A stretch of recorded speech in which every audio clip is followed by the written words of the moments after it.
Hello everyone and welcome back to Let's Play Banjo-Kazooie. So, I listened back to the last episode and, voice was a bit too high. In fact, I'm going to turn the microphone down even more. I hope this is turning it down and not up. So, I've turned the game volume up and I've turned me down. So, hopefully this should be good, and if not, I will do further improvements in episode 3. So, you know, we'll get somewhere. But this episode should be better in terms of audio, and I apologize for episode 1 being pretty loud on my end and not the game. So, I'm really glad, by the way, that I turned the heater off, because I was listening to the intro part where the heater was on, and oh boy, that was some background noise and a half. I don't know if I can fix that in editing. I might have to. But regardless of that, welcome to episode 2, where we're going to do the second world, Trove Cove.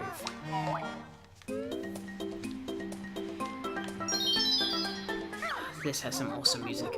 Ahoy there! This be Trove Cove. There be 2 new moves for ye to find, and also a ginger. Now, this place can be scary. So, in the water, there is a shark, and it plays the Jaws music, kind of, when the shark arrives. So you don't want to stay in the water in this world for too long. Anyway, here's a giant hermit crab. Hey, this is Nipper's beach. You find nothing without Nipper's help. Help us then, crustacean brain. Grr, cheeky bird need feathers clipping. Oh yeah? Just try it, shellhead. Whew. I don't know if to say that's racist or what. Ah, you hurt Nipper. Makes me mad. We're gonna make you a lot more mad then. Mini boss defeated! Wasn't that nice? Okay, so we can actually go inside this crab's shell. And there are some notes and stuff in here. More importantly, there are crabs inside this crab. Kinda weird when you think about it. I mean, how'd they get here? Did they just live inside it? Where did Nipper go? He's not inside his own shell, but we clearly saw him retreat into it. What happened to him? Some questions better off just not asking.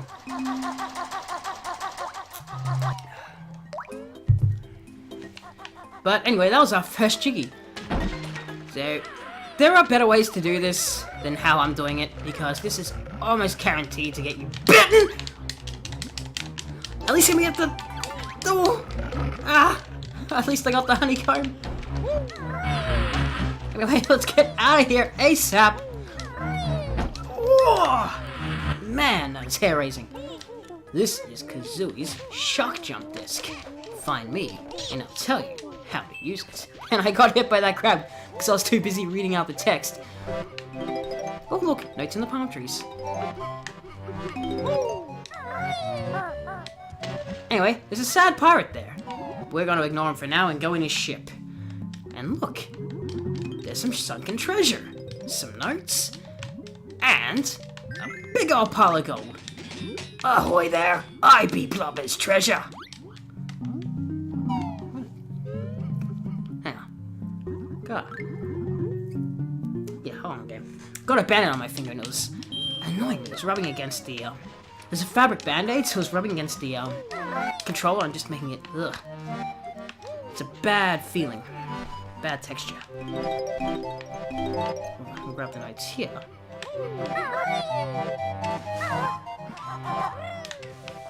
We are going to see what's wrong with the captain eventually, I think.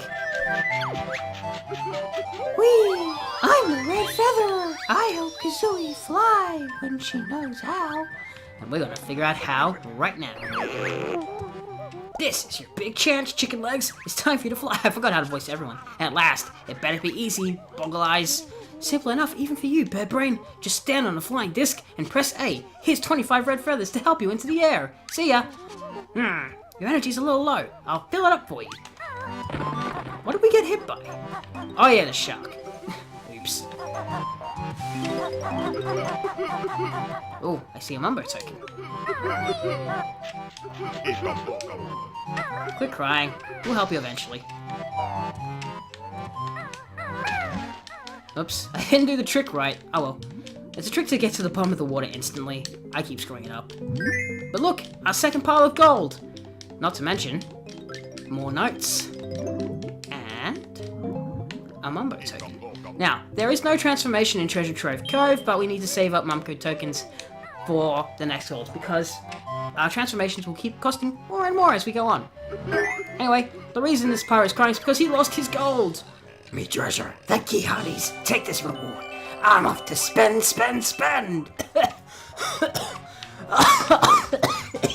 killing me. Ah. So yeah, he was sad because he missed his gold, but don't worry, we got it back from him. Happy ever after. So now we've done that, we should take to the skies. To fly higher, you'll need some red feathers.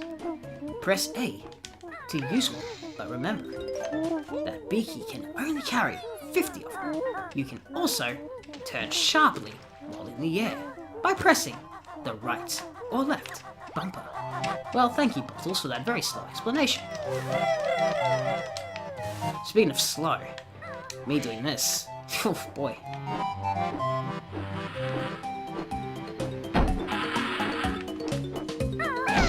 Oh no!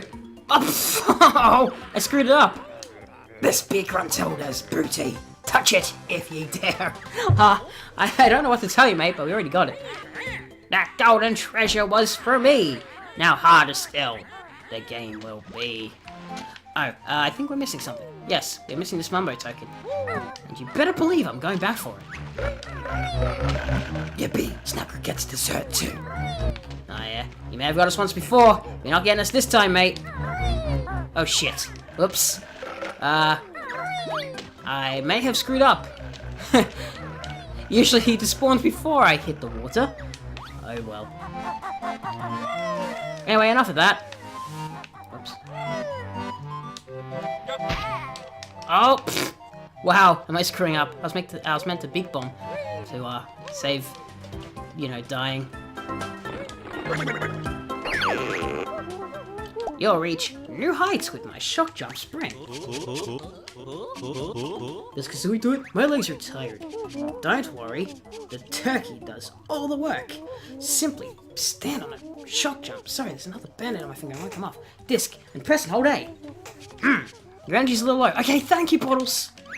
I know, I suck. Nice going. You've learned all the Cove's new moves. Yes.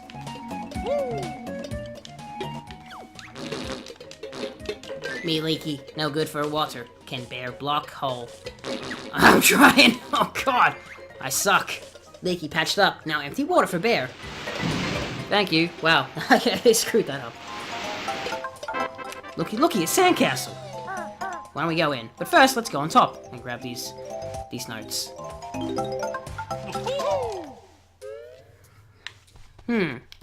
Bunch of tiles on the floor.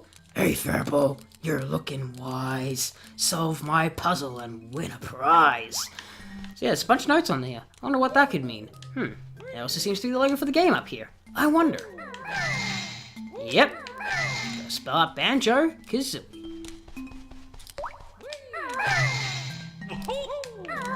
B-A-N-J-O. Wait. Did I forget where the K was? Listen, the audio is supposed to do it in. I can tell you that for free. I screwed up. Let's get these notes over here. Car. Oh, there we go. Zoo.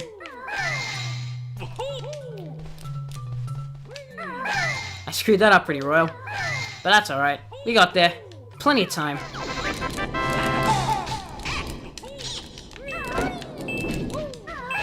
Whoops. Maybe I should stop just pressing random buttons. Apologies for that. Had to cough. And music on this microphone makes a noise, which is annoying.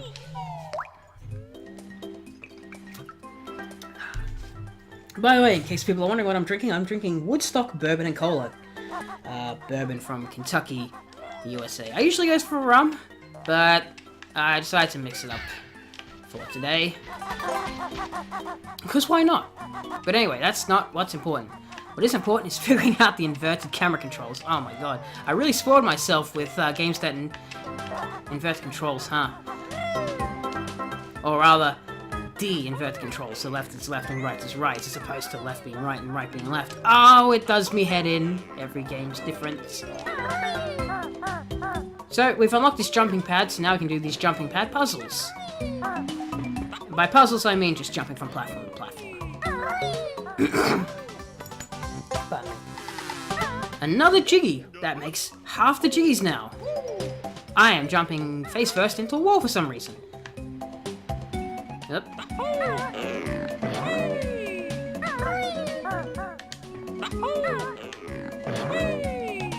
Oh hey look, a ginger. And up here, we have a crab. He really shouldn't have got me, but I screwed that up pretty bad. Remember, I am drunk. This is the same recording session. Last episode I said that I was pretty drunk while doing this. I'm still drunk. Obviously, I'm drinking Woodstock and bourbon. Why did I have to explain that I'm drunk? I apologize. Yeah. Also, last episode I said I would explain the differences between the Xbox Live version and the Nintendo 64 version, and I didn't forget.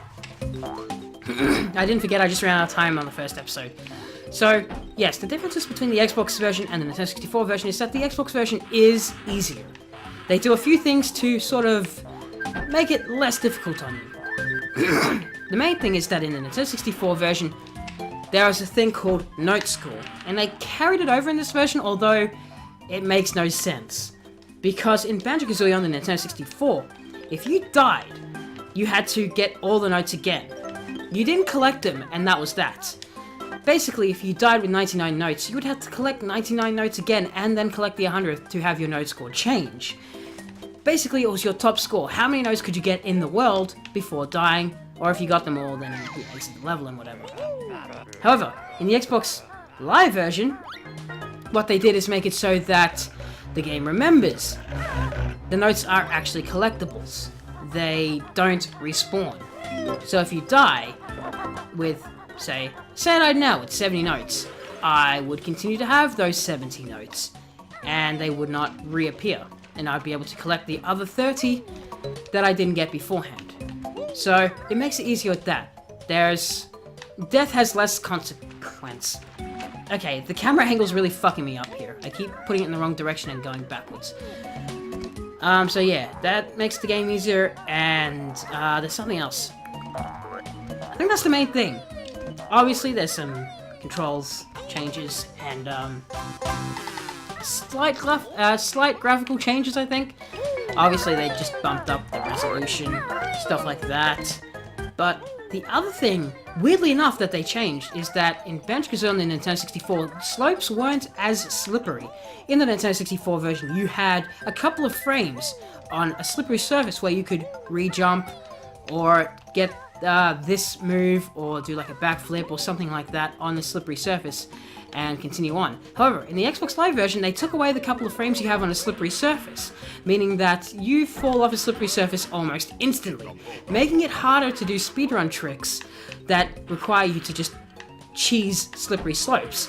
The biggest being in Mumbo's Mountain, where you can pretty much cheese the entire mountain if you're good enough without needing the termite power, pretty much negating the whole need for the termite power, because you can also cheese the slope and the main hub world so that you can get through it without needing the termite ability. I mean, you can save all those tokens or save time by not even getting the tokens.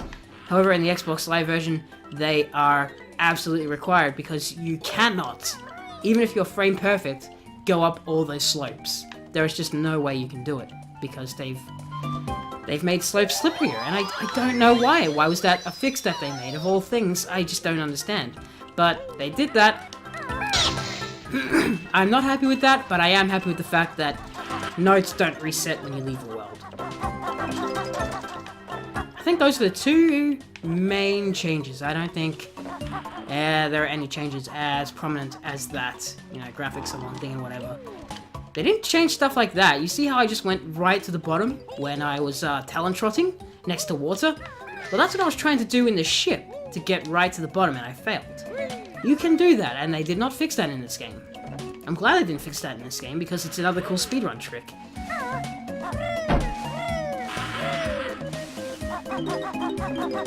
Oh yeah, this game also did some things if you are familiar with the infamous swap and stop. Basically, there are items in this game that were meant to be used when the sequel came out, Banjo-Tooie. And you're meant to be able to switch out the cartridges real quick like, and fuck up. And be able to transfer data over between the two games with the swap and stop items transferring from Banjo-Kazooie into Banjo-Tooie and unlocking cool things. However, they realized that transfer data would take a very quick time. You would literally have like a second to switch over your cartridge, which just was not possible, and it was not plausible for people to be able to do. So they scrapped it. However, in the remakes, they actually made it now that, you know, cloud saves and proper save data staying on your console is now a more common thing. Ever since the next generations of games became popular and memory cards and discs and things became the norm, the ability to do that sort of thing was widespread. So in the Xbox version, they were like, hey, let's use the swap and stop items for our Xbox exclusive game, Banjo-Kazooie Nuts and Bolts. A mediocre game that I'm not really a fan of, because I have no creativity to create cars and shit like that, and the whole debacle of that. But you can use the swap and stop items with that, and you can collect them in this game still, and all that jazz. I'm sure there are a lot of videos that can go into a lot of detail about swap and stop and how they work in the Xbox version. And I'm sorry, I've got so many band-aids on. I cut myself a lot of work. That's the third band-aid I've taken off this fucking episode. But oh my god, fabric band-aids and these controllers are just the worst feeling. They're like nails on chalkboard. Just the second honeycomb piece of the world is here. Come on! I made it! You suck! I was so gonna make that. The shark's just gonna start there? Okay. Ha!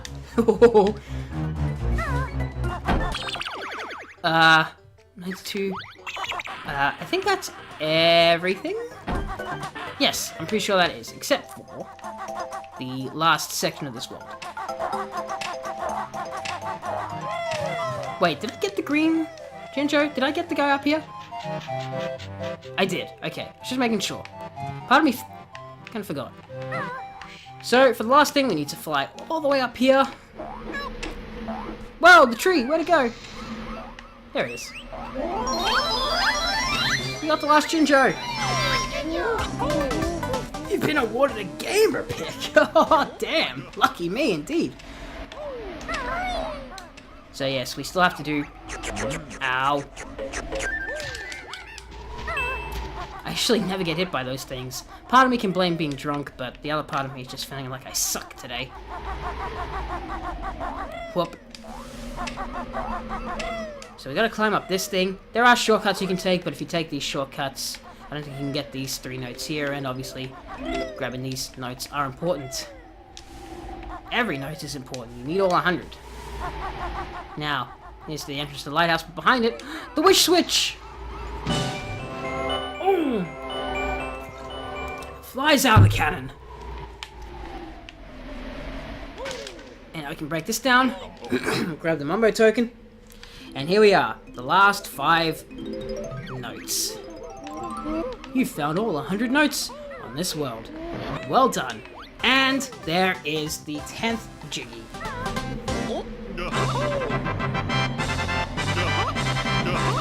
Only one thing left to do now.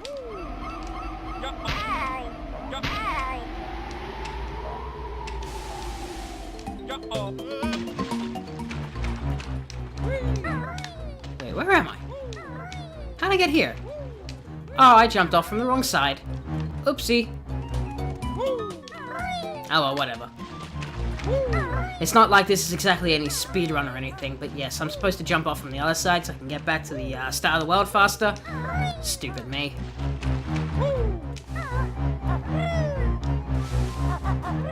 Up, up.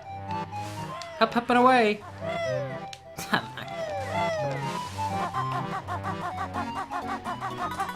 that though. And boom. So now. Whoa! Okay, that works. Oh, come on. Fuck off. Grab all these feathers while we can. And there it is. The third Jiggy of Gruntilda's lair. Yeah. Hey, Banjo, you're looking glum. Well, thank you for looking out for me. I appreciate it, Gruntilda. So, now we have done the second world. We have to unlock the third world, but how would we do that? Well, if we go back down here and look, all of a sudden, there's a jump pad here. We unlocked it in the second world, which means we can go up here and, ba-da-dum, Clanker's cabin. If you want to place all your pieces into the picture, just press the right trigger. I think I'll do that, Bottles.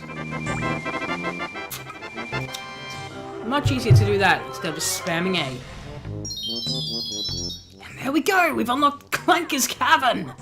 The third world. That's a very flattering portrait, Gruntilda.